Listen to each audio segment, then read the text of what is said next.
Story: The Two Jeebi. There lived a hunter in the north, who had a wife and one child. His lodge stood far off in the forest, several days' journey from any other.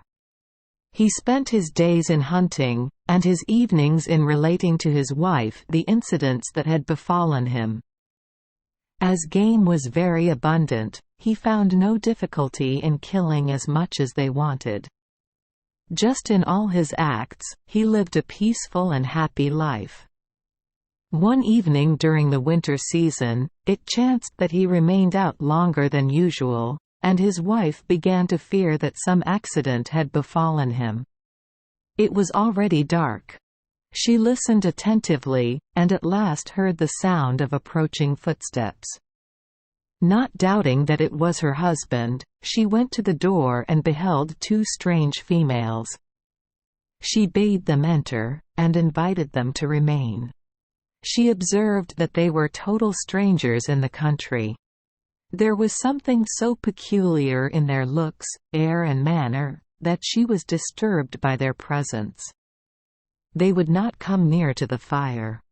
They sat in a remote part of the lodge, shy and taciturn, and drew their garments about them in such a manner as nearly to hide their faces. So far as she could judge, they were pale, hollow-eyed, and long-visaged, very thin and emaciated. There was but little light in the lodge, as the fire was low, and its fitful flashes, by disclosing their white faces and then dropping them in sudden darkness, served rather to increase than to dispel her fears. "Merciful Spirit," cried a voice from the opposite part of the lodge, "there are two corpses clothed with garments."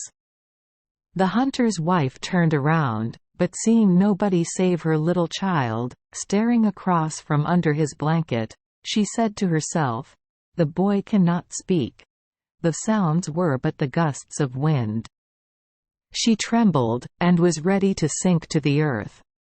Her husband at this moment entered, and in some measure relieved her alarm. He threw down the carcass of a large fat deer. "Behold what a fine and fat animal!" cried the mysterious females, and they immediately ran and pulled off pieces of the whitest fat, which they greedily devoured. The hunter and his wife looked on with astonishment, but remained silent. They supposed that their guests might have been stricken with famine. The next day, however, the same unusual conduct was repeated. The strange females again tore off the fat and devoured it with eagerness. The third day, the hunter thought that he would anticipate their wants by tying up a share of the hunt, and placing it apart for their express use. They accepted it, but still appeared dissatisfied, and went to the wife's portion and tore off more. The hunter and his wife were surprised at such rude and unaccountable conduct, but they remained silent, for they respected their guests, and had observed that they had been attended with marked good luck during the sojourn of these mysterious visitors in their lodge. In other respects, the deportment of the females was strictly unexceptionable. They were modest, distant, and silent. They never uttered a word during the day. At night they would occupy themselves in procuring wood, which they carried to the lodge, and then, restoring the implements exactly where they had found them, resume their places without speaking. They were never known to stay out until daylight. They never laughed or jested. The winter was nearly passed away, when, one evening, the hunter was abroad later than usual. The moment he came in and laid down his day's hunt. As was his custom, before his wife, the two females seized upon the deer and began to tear off the fat in so unceremonious a way that her anger was excited. She constrained herself, however, in a good degree, but she could not conceal her feelings, though she said but little. The strange guests observed the state of her mind, and they became uneasy, and withdrew further still into the remote gloom of the lodge.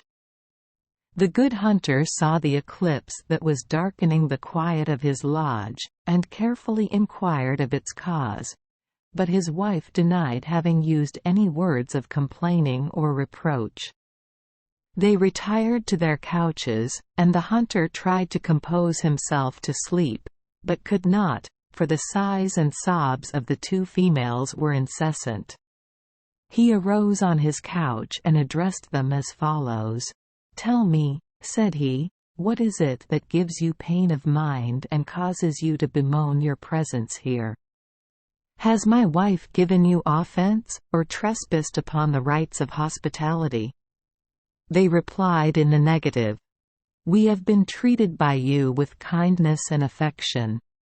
It is not for any slight we have received that we weep. Our mission is not to you only. We come from the other land to test mankind, and to try the sincerity of the living. Often we have heard the bereaved by death say that if the lost could be restored, they would devote their lives to make them happy. We have been moved by the bitter lamentations which have reached the place of the departed, and have come to make proof of the sincerity of those who have lost friends. We are your two dead sisters. 3 moons were allotted us by the Master of Life to make the trial. More than half the time had been successfully passed, when the angry feelings of your wife indicated the irksomeness you felt at our presence, and has made us resolve on our departure." They continued to talk to the hunter and his wife, gave them instructions as to a future life, and pronounced a blessing upon them. "There is one point," they added, "of which we wish to speak. You have thought our conduct very strange and rude in possessing ourselves of the choicest parts of your hunt. That was the point of trial selected to put you to. It is the wife's peculiar privilege. You love your wife. For another to usurp what belongs to her, we know to be the severest test of her goodness of heart, and consequently of your temper and feelings. We knew your manners and customs, but we came to prove you, not by complying with but by violating them. Pardon us. We are the agents of him who sent us. Peace to your dwelling. Farewell." When they ceased, total darkness filled the lodge. No object could be seen. The inmates heard the lodge door open and shut, but they never saw more of the two spirits. The hunter found the success which they had promised. He became celebrated in the chase, and never wanted for anything. He had many children, all of whom grew up to manhood, and he who had lain in the lodge, a little child, while the Jeebi dwelt there, led them in all good deeds, and health, peace, and long life were the rewards of the hunter's hospitality.